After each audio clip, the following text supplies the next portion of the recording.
saya Natria Azra dari Prodi PGMI Unit 2 semester 1 akan membahas tentang posisi hadis dalam syariat.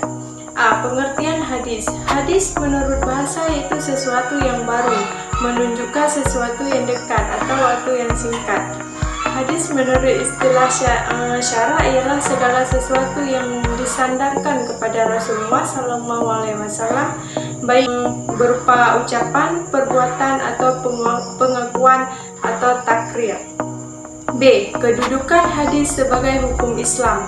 Kedudukan sunnah atau hadis dalam Islam sebagai sumber hukum. Para ulama juga telah berpendapat bahwa dasar hukum Islam adalah Al-Quran dan hadis. Dari segi urutan tingkat dasar Islam ini, hadis menjadi dasar hukum Islam kedua setelah Al-Quran. Hal ini dapat dimaklumi karena beberapa alasan.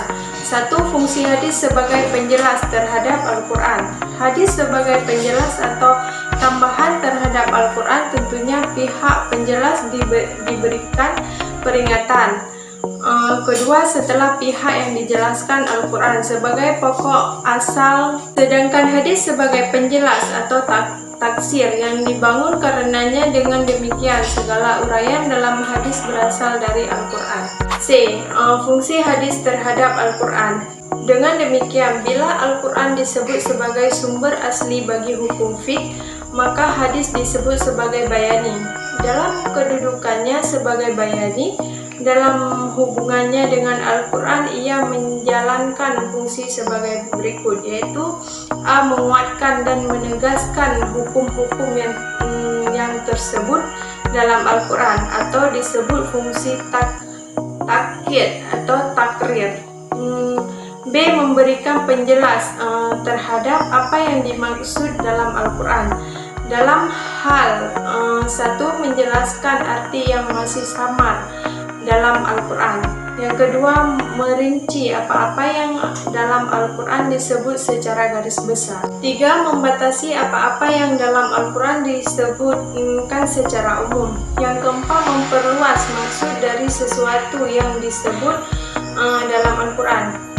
Kesimpulan dari materi saya adalah hadis menurut istilah syara ialah hal-hal yang datang dari Rasulullah SAW, baik itu ucapan, perbuatan, atau pengakuan atau takrir.